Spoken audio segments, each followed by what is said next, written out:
Okay, let's see here. This is going to be game 3 of RC versus AWG. RC is finally coming back for some win games here, it seems. We're going to be able to see Mono P here as forward, Kitty with Acrobash, City as Aeroplanist, and of course Soba with Fire Investigator. It's going to be going up against Yukakina here with Geisha. Geisha has not been that popular in CN, I won't lie, so it's pretty interesting to see how well JP will play her. But for this Geisha, it'll be Trauma Detention alongside with Blink, and we do spawn here at Tea House, it seems. Well, no, that's Pharmacy, sorry. We do spawn in Pharmacy. And it seems like we're actually going to go after City here instead, who is playing Aero. But once again, Aeroplanist you're up against right now. Aeroplanist is not the best course of action for you to play, simply because of the fact that Geisha can still catch up towards you quite fast. But then once again, look, it's really just one butterfly, one jetpack they're used from City's point of view here as well. But it's just that the cooldown is a tiny bit longer than expected. Our first hit here will register pretty early as we got stuck there by the stairs. Just by the stair rails, honestly, so shouldn't cause too much of an issue, but first hit has already registered pretty early there too. Now we did get a slight hover, let's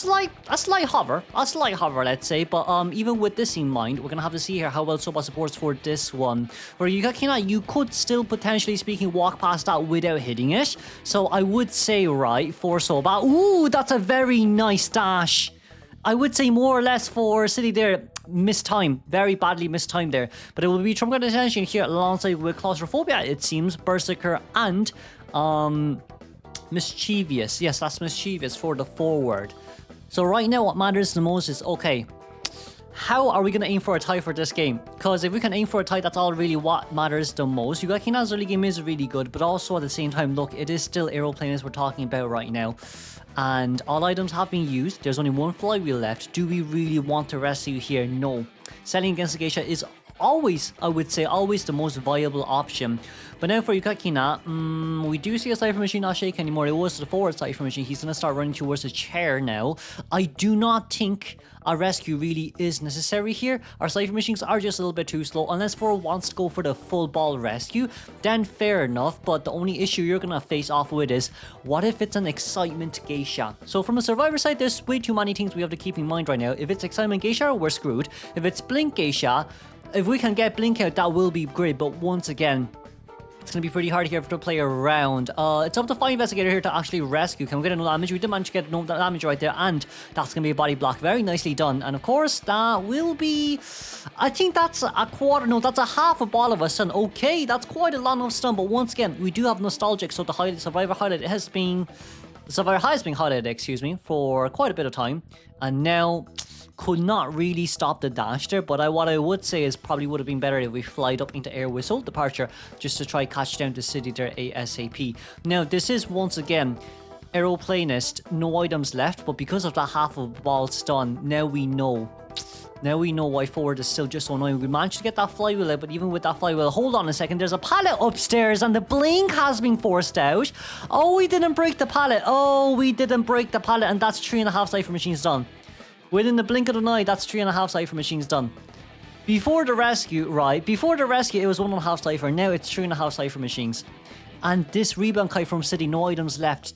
It's really thanks to the forward and to the Fire Investigator. Now, Fire Investigator might not have done much, but I would say, right, some distractions are better than none. But there is still a high risk, high reward in that scenario too. If the flywheel didn't come out, I would say it would have been an immediate teleport straight towards Fire Investigator. Now, the whole scenario is a little bit more different now. The RC Survivor brought a lot of things back with that one.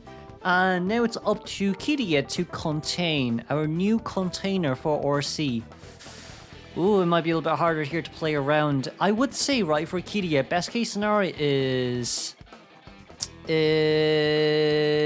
catching the butterfly. There. We're playing mind. Why are we playing mind games?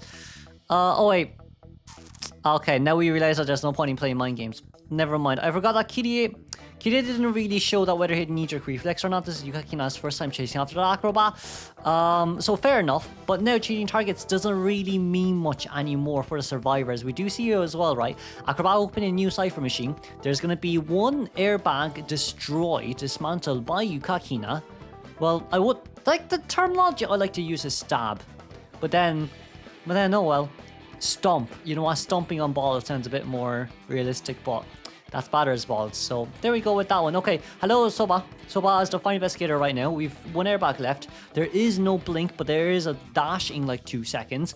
But the slight issue comes with flywheel came out. Okay, that's fine. We're able to buy a little bit more time. It seems like Soba is not going to be able to make it towards the pallet.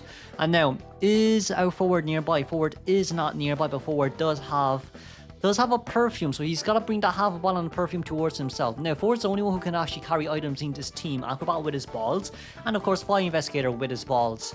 A lot of the meta characters, once again, are just balls. Ball. Hello, Monopi. We got this perfume. I guess it doesn't really matter whether this perfume registers or not. Actually, if this perfume registers, we can body block to allow. Okay, there we go. That's a hit.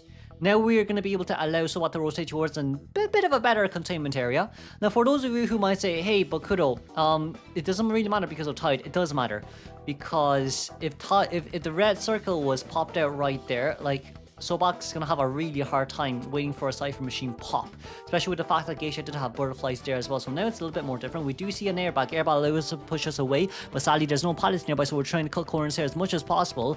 And right now, best case scenario here for Zoba is trying to get us pallets. And pallets only will be the best case scenario for us right now. Our Cypher machine is not open there. Just so we're going to be able to dash over. And that's Geisha brought down. Now, teleport is ready. Are we going to teleport over? If we're going to pick up here, instead, we should be able to get out here by Kiria. Kiria is still having that fireball though. And it seems like there's going to be one jump, one hop of hope. And that's a big leap for survival. Let's congratulate the tie game here for RC, moving straight on towards the second half. Okay, it'll be Aka once again as the Hermit. We're not going to run Warp anymore, it seems. This time it will be Teleport. And of course, this Teleport is going to go up against a Gravekeeper, Entomologist, Antiquarian, and Embalmer. It seems like from Survivor side, we did do... this is a kind semi-Hermit counter team. Reason being, you're able to cut corners faster here as Ento and as Antiquarian. For GK, you're able to use Shovel to cancel your Polarity, and of course Embalmer being Embalmer, that self-rescue might actually allow us to Cypher Rush this pretty well. So for AWG, this tie game isn't hard to achieve. It is actually not hard to achieve. It just depends on how well we play this right now as Batoru. Seems like he's going to run towards the back. I don't really know about that right now. I feel like going upstairs would be the best case scenario, but it seems like we're trying to cut corners here as much as possible. That's going to be a knee-jerk reflex there used with the window, but Batoru being forced in this area here once again. What I would say is it's better for you to take that knee-jerk reflex with a blue straight into 2-story rather than coming back here, because it's still once again a 10-second cooldown on that Miracle Orb, and if you decide to play it this way, just going to be a long day for you. 6 seconds left until the clock is going to take. We're going to be able to get that blue, and that's a first hit so early on in towards the game. Once again, it's really what we're talking about before. There's nothing left about this that we can do. If we just ran straight for it, no, we're going to teleport over instead for Kaido. I guess that's one last survivor to body block, but that was a nice mind game. Now, here comes the issue. I feel like we can go red here. We can 100% go red here for Aka because Embalmer gets on the ground, right? I do feel like it's better to get Embalmer on the ground. So right now, Aka is going to aim for blue instead. If we aim for red, it really is just a bit better. That's a little bit hard to go through. Because like if we get red here, we're gonna force Embalmer to change to blue, so Embalmer can't body block anyways. But if we get just a normal blue, I guess we can change to red now because everyone has to switch over. From what I know, everyone has to switch over unless my maths is wrong. I'm assuming Aka's right in this case scenario then. But we do not really need to disconnect because like I don't think we're able to tank that much damage at all. So Kairu here just cutting corners as much as possible. It's once again an Ento we're talking about, and that's kind of the strategy to go. That's why I didn't really like it when Aka changed targets. Now it's really just there's still bees left on her hands. Kairu is cancelling bees every time Aka's just about to hit it. So that generally speaking hurts a lot, and she will be going down here, but I mean, just look at the Cypher Machine decoding progress. It's one Cypher Machine done, and 4 Cypher Machines here at 60% on average. So I mean, if we think about this seriously, Eyes is pretty early. Eyes is honestly speaking pretty early coming in. It seems like I do think right. Oh, that's gonna be a normal hit. Okay, fair enough. I thought we were gonna put a polarity there for Embalmer, but changing to blue there for Embalmer. I mean, we did. Hold on. Kaidu, do we have flywheel? We do have flywheel in 2 seconds or so. By technicality, we don't have flywheel, so that's Embalmer down on the ground. We do have Gravekeeper nearby to heal, but that's so accurate there from... Oh no, that didn't register. Hold on, that red didn't register. And that's a double down. Okay, that's a double down now. Okay, guys. So, I guess we all forgot about how Hermit works, eh? Hey, guys, I'm quite sure you should not be decoding when you're that low on health. Embalmer using self-heal there. We have to sell here. I feel like for AWG, you have to sell here. No matter what happens, you have to sell. But they can't sell, or else they can't really sell, actually. They're behind on points. If they tie this, it should be a win for Akka. RC, that's going to be a one normal hit on straight towards this anti-current. That's going to be a blue. That's going to be a pushback number 1. But the pushback doesn't really matter if you have insolence. That's pushback number 2, but it's only 1 second cooldown. Kaido 90-second containment there, but that 90-second isn't going to be enough. And that will be Namiko still trying to body block here as much as we can. We did manage to at least get that flywheel out of the survivor side. But here we see Namiko going down one more time. 3 Cypher machines left on the field, and it's still connected here for Akka, which means he has so much room to play around here with an entomologist. No items left on a... Oh, okay, nice done. That's gonna be a normal hit. And we'll just have to... If this lands, it's... Okay, thank God. If that lands, that will be insane. But we're gonna be able to get a red right there. And no blue, thankfully. But it's only 7 seconds left before we can actually get this and... Oh, not anti-crim. Get this. Ento is terror shocked! Was this hitbox that long? So we see where they are. We do see where they are. Hold on. 3 ciphers left. We're waiting really patiently right now. Patiently right now, excuse me. It's a GK there who's 1 chip down. So what matters now is, can we manage to finish the last 2 Cypher machines? Batoru, we managed to get a stun there, thankfully. That's number 2 here for Batoru. And charge hack hit, we should be able to register. Very beautifully done there by Akka. And now we might be able to get away with just that 1 teleport. But still 2 Cypher machines remain on field. We're waiting for Namiko here to decode the Cyphers. But we also want to save our Milko orbs as well. So it seems like we're going to teleport over early first. That's going to be Namiko on the other side. Anti-current with red alongside with GK there, who just turned blue. But that blue isn't too bad. That blue, honestly speaking, isn't too bad. We should be able... Ooh, beautiful flywheel. Are we going to try stun? Are we going to try teleport down stun? We are! And that will be a immediate hit. Okay, 2 seconds left until we can apply blue once again on towards this anti-current. But then, like, if anti gets hit, then it's GK down. And he still has so much fluid remaining left on her hands. We should be able to spin our way out of the range. That's good. That is really good right there. That is really... Okay, never mind. We got a normal hit down. That's going to be a pop. I thought we... Wasn't it red that we're supposed to be getting? I'm quite sure red at least gets them down, but... I don't know about solo hits, realistically speaking.